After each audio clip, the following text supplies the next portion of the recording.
Welcome to this episode of Meditations for the Anxious Mind.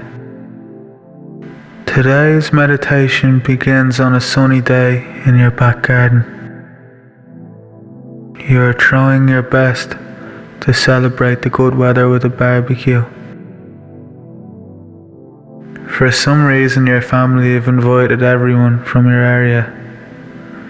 You live in a remote little village where everyone is related to you by blood, just in a distant, unfriendly, unrelatable way. I know what you're thinking. Unrelatable isn't a word. Do not question me. This is my meditation. So, if you don't like it, then you can go fuck yourself. You are sitting outside on the veranda, taking in the scenery. A squalid pantheon full of bitter crusaders crowd your line of vision. The guests have been here for 2 days, drinking non-stop. They have reduced themselves from friendly conversations to primitive, guttural noises. All forms of social convention went flying out the window quite a long time ago. You think the straw that broke the camel's back was when your drunken auntie started beating her own mother over the head with a high heel. Breathe deeply now. Fuck. This is too much. I need to be by myself.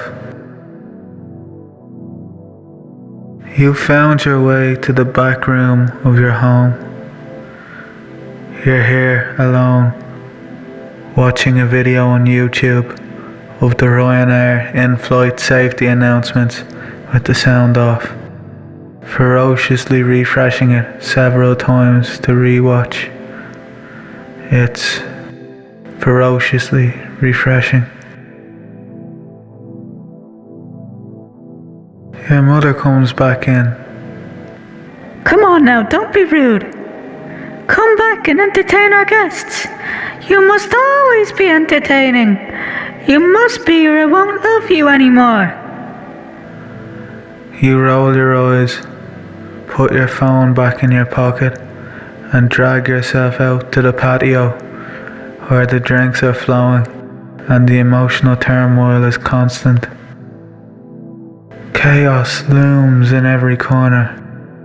Each field of your vision grows more disturbing than the next. There is a middle-aged man with no top on, eating Doritos and petting your neighbour's dog, spilling crumbs all over him. Then there's your 37-year-old cousin. He's a computer engineer and trying to make his younger cousins think he's still cool. He's had 3 drinks spaced out over the 2 days, and he smells like fresh vomit. Ah yeah, listen man, you lads are probably a bit too young to remember Oxygen 2006. What a festy! The sun was out, the girls were looking well, and I was rocking my Man United jersey. Giggsy on the back, of course. I lost my mates after 2 hours and I never found them again, but I ended up camping with this sound bunch of guys. I gave them my cans as a peace offering, and they let me sleep outside their tent. They thought it was hilarious, man. Even when I wasn't talking. God, I'd love to meet up with them again. They never accepted my friend request on Facebook. You noticed the group your cousin was talking to all started to disperse because they weren't bothered listening to his story. Your cousin notices and tries to play it off cool, but you both accidentally make awkward eye contact. So you wave at him and he nods back over at you.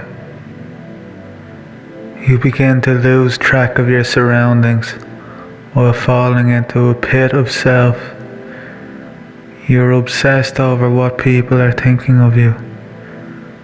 All you know is it can't be good. You accidentally step on someone's foot. Oh shit! It's your alcoholic Uncle Joe. A bright beetroot bloated man with two delicate tufts of grey hair on the top of his balding head. He's heavily sedated, so he doesn't even notice you're there. His eyes are red, like he was swimming in a pool of blood. Maybe he was. Uncle Joe! Uncle Joe, you there? Ay, fucking... Yeah, Jumboomba. You've never heard anyone talk gibberish with such self-confidence. If you can have half of what that man has when you get to his age, well, he would probably still be terrible. A serious look falls on Uncle Joe's face. He has not acknowledged your presence, and now has a faraway look in his eye. You know that look. He's about to start singing. You cringe in anticipation, as if you're waiting to be punched in the stomach. In a dumpster greed by a queenie ship. The chaotic congregation stops screaming and listen to Uncle Joe singing his heart out, slovenly slumped over a cheap deck chair, championing a half-eaten burger in one hand. You notice the beef has fallen out onto the ground, so he's just holding a half-eaten bun with lettuce and coleslaw in his hand. You find this hilarious, but keep it to yourself. You always hated when people would sing at parties and you'd have to not talk and listen to them just to show respect.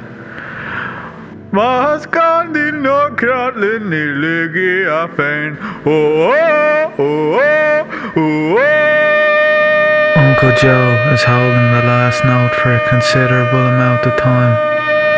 The crowd grow restless and start to conspire amongst themselves on whether or not they should help him, lest he suffocates. He's gone red, to purple, to blue. You're sure that's a tricolour of some country that hasn't been discovered yet. You've never seen him open his mouth so wide. You could probably fit your entire fist in there and still have room to give it a good wiggle around. Maybe that's what's needed now. Maybe your mom will love you if you stick your fist in your uncle's mouth. After a while, the drunken crowd lose interest in Uncle Joe's singing, so they go back to being bickering beasts. And you focus on Joe still. You're the only person who isn't drunk here. In fact, you were just pretending to be drunk so that people would like you. It didn't really work. You seem to be the only one who noticed the fly flew into Uncle Joe's mouth.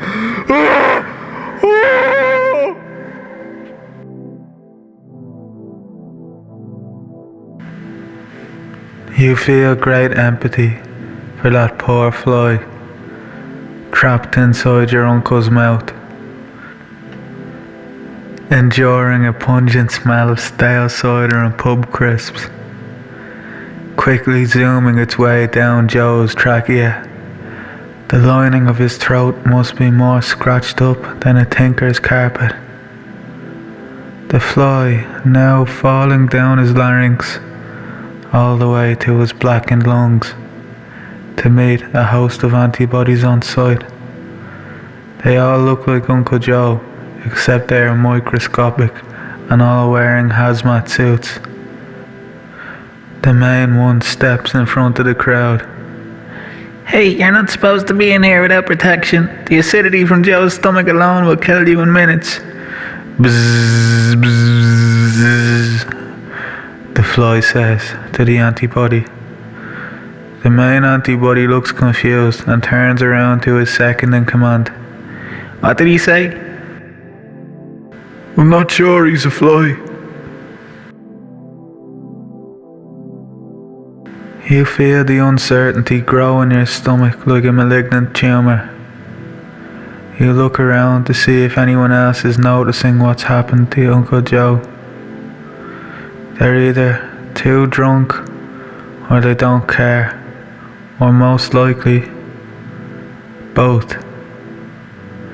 You tap your Auntie Galadriel on the shoulder. She is a broad-shouldered woman wearing an Ireland jersey. She looks like she put on her lipstick in the dark. You're pretty sure she hates you after you sneezed all over her wedding cake. But maybe she just hates you. Galadriel, do you see what happened to Uncle Joe? He was singing and a fly went in his mouth. Galadriel looks through her half-empty wine glass at you. Well, he should have kept his mouth shut then. No, Galadriel, you don't understand. He's choking. He could die. Galadriel rolls her eyes and pulls herself up out of her plastic throne to attend to her possibly dying brute of a husband. She walks over to him while he's dark blue in the face, spluttering and spitting, rolling around on the ground. You've really fucked up this time, Joe, haven't you? Look at you, making me look awful in front of everyone. They'll all be talking about me. We can't have this at all. This is a mess. A mess! Galadriel looks coldly over her shoulder back at you. What are you waiting for? Don't just stand there. Get him a glass of water. Okay, Auntie Galadriel, I'll be right back. You take this opportunity to seek refuge in a mini holiday from the rest of the group. You've been given a task to accomplish, and so for the next 30 seconds, you don't have to talk to anyone. You enjoy it while it lasts. Your parents just installed a new water cooler in the kitchen. You're blown away by its majesty. There are 2 different buttons, cold water and not so cold water. You've never seen anything like it in your life. I wonder what happens if we mix the 2 together. Anyway, now's not the time. I don't want to do anything too mad. A man's life is at stake. You poured a glass of water for your uncle, but you're enjoying your self-imposed solitary confinement so much that you decide to start eating stale peanut butter out of a jar with your fingers.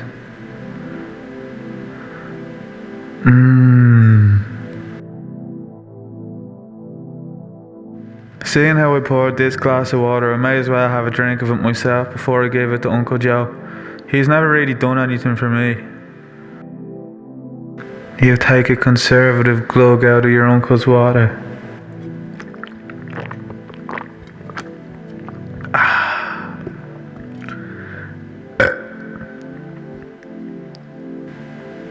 You walk back out to the patio. Now there are a few people crowding around your uncle. At first you're happy to see this, but as you get closer, you notice all they're doing is laughing at him and recording him on their smartphones. You hand the glass over to your Auntie Galadriel. Galadriel struggles with Joe to get him to open his mouth. You open your fucking mouth, you're embarrassing me. This'll all be over soon. I promise! She stuffs the glass in Joe's mouth and pours it all down in one go. Joe keeps spitting the water back up, but Galadriel doesn't stop. It looks like she's trying to drown him. Joe is lying on the ground, choking and writhing in pain. Galadriel holds the glass up to the sun to inspect it. She looks over at you. Hey! You! Did you drink out of this glass? You panic on the spot and automatically lie. No, of course I didn't. Well, then why is there a mouth mark on this glass? Don't fucking lie to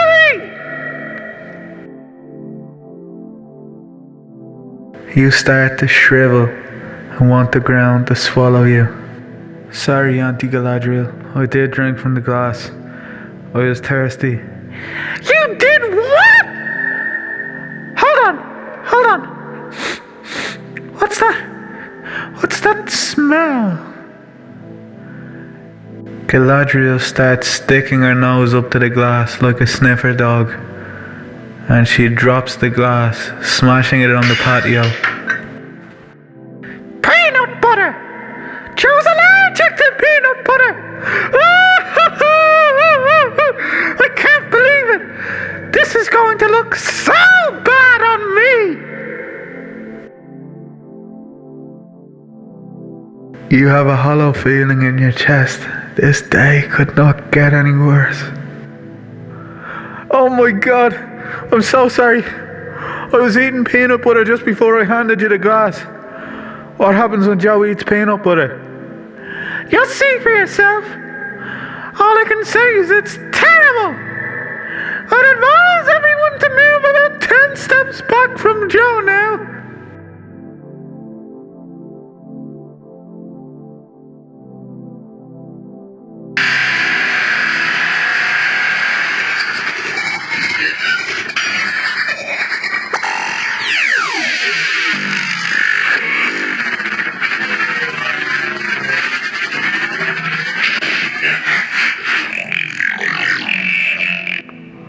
Hello, I am Joe, and I am the friendly transformer.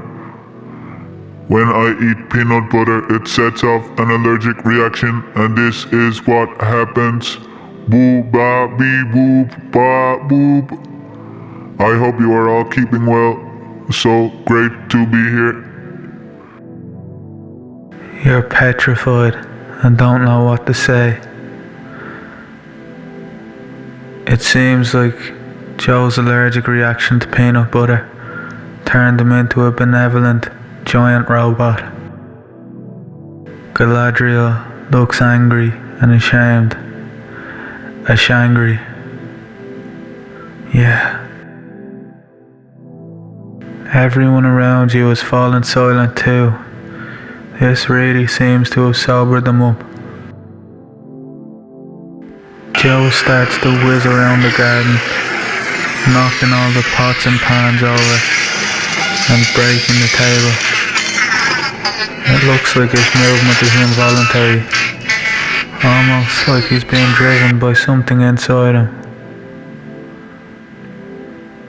It seems like the fly is controlling Joe's body movement, hence the thrashing around and devastating chaos. You pull Galadriel aside, who is now crying into a glass of rosé. Galadriel, it's the fly. The fly is controlling him. We need to find a way to stop the fly. We need to give him something that'll disinfect him from the inside out. And then we can take it from there. Galadriel looks at you with such conviction in her eyes. You must do it. You're the only one that can stop him. Please. You pause and assess the situation. Why do you think I'm the only one? Because Galadriel says, putting her hand on your arm. nobody will care if you die. Hurtful. But she's not wrong. Suddenly, you have a bright idea. I know what'll fix this. Vodka. You grab a bottle of vodka from the kitchen and rush back out to Joe. Hey Joe, look over here. Oh, hello buddy. How are you doing today? It sure is a marvelous day. Yeah, Joe, here, I bet you couldn't drink this whole bottle of vodka in one go. Everyone wants you to do it. You begin to see smoke rise from the top of Transformer Joe's head. He does not want to do it, but he doesn't want to let you down. He starts scanning his environment and computing out loud. Yes, buddy, I will do it. I will do just about anything to be accepted, even if it kills me. Joe takes the bottle of vodka out of your hand and begins to chug it. Lights start to flicker and fade out. His movement starts to slow down. He leaves the bottle on the ground. Oh, good God, buddy. Oh boy, I am feeling it already. So great to be here with you guys.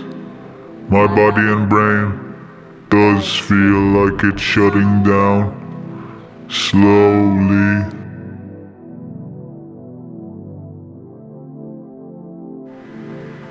You turn around to Galadriel.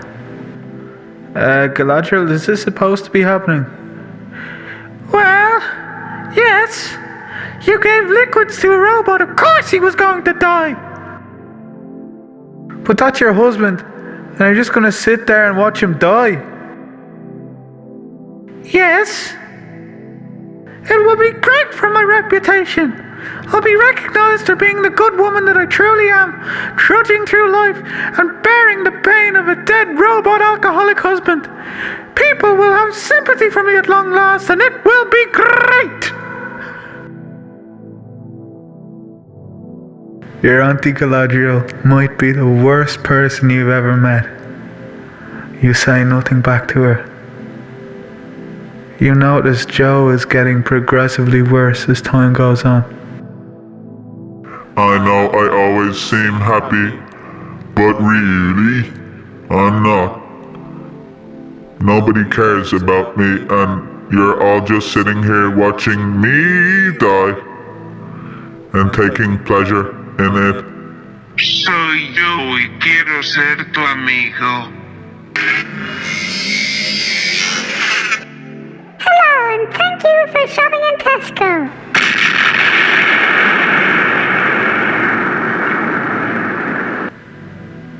Joe's parts all shatter into oblivion and destroy the garden even further. Amidst all the wreckage and debris, the fly buzzes away out of Joe's body and back into freedom. Everyone is silent. My poor husband! He was the kindest, most loving man on the planet, and now he's all over the garden. I must continue on by myself, and you must all look after me, sympathize, and tell me how brave I am. It's important that I have your pity. I will set up a charity in my own name to continue on his legacy. He was a good man! The crowd of disenchanted louts gather around Galadriel in a guarded attempt at comforting her. She keeps up her feigned attempts at sobbing and then wipes away her crocodile tears. Okay, now that that's over with, who wants a burger? And so the party continued, with your uncle's remains splattered all over the four walls. You couldn't help but feel something was different, but everyone else was the same. So maybe just get over it, you freak. That's all we have time for today. Goodbye.